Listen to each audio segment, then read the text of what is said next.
বিনিয়োগ স্থবির, বাড়ছে না কর্মসংস্থান, রাজস্ব আহরণ হচ্ছে না কাঙ্ক্ষিত হারে, চড়া জিনিসপত্রের দাম, প্রতিনিয়তই আয় কমছে সাধারণ মানুষের।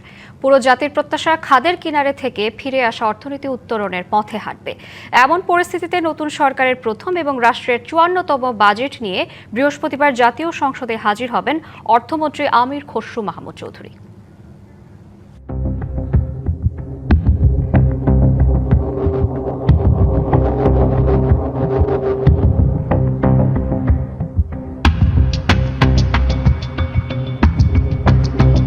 ২ বছর পর আবারও জাতীয় সংসদে ফিরছে বাজেট।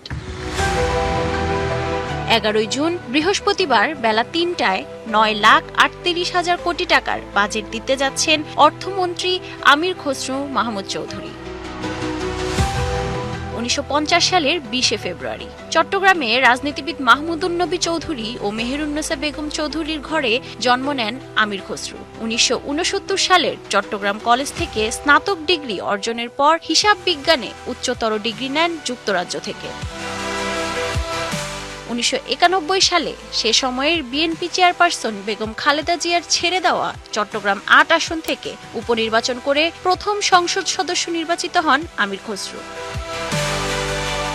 পরে ১৯৯৬ এর ফেব্রুয়ারি ও জুনের নির্বাচনেও সংসদ সদস্য হন তিনি। ২০০১ সালে বিএনপি ক্ষমতায় এলে খালেদা জিয়ার সরকারে বাণিজ্য মন্ত্রীর দায়িত্ব পান আমির খসরু মাহমুদ চৌধুরী। রাজনৈতিক জীবনে দীর্ঘদিন চট্টগ্রাম মহানগর বিএনপির সভাপতির দায়িত্ব পালন করে এ নেতা। বিএনপিকে নেতৃত্ব দিচ্ছেন স্থায়ী কমিটির সদস্য হিসেবেও। নগদ নিয়ে এলো হার না মানা হার অফার। সর্বনিম্ন ১০,০০০ টাকা রেমিটেন্স নগদে পাঠালে থাকছে স্বর্ণের হার জেতার সুযোগ। গেল ১২ ফেব্রুয়ারি নির্বাচনে চট্টগ্রাম ১১ আসন থেকে জিতেছেন। প্রধানমন্ত্রী তারেক রহমান সরকার গঠন করলে দেশের ভঙ্গুর অর্থনীতি পুনরুদ্ধারে দায়িত্ব চাপে আমির খসরুর কাঁধে। অর্থ ও পরিকল্পনা মন্ত্রণালয়ের দায়িত্বে থাকা আমির খসরু মাহমুদ চৌধুরী বৃহস্পতিবার দেশের ১৭তম অর্থমন্ত্রী হিসেবে জাতীয় সংসদে বাজেট তুলে ধরবেন।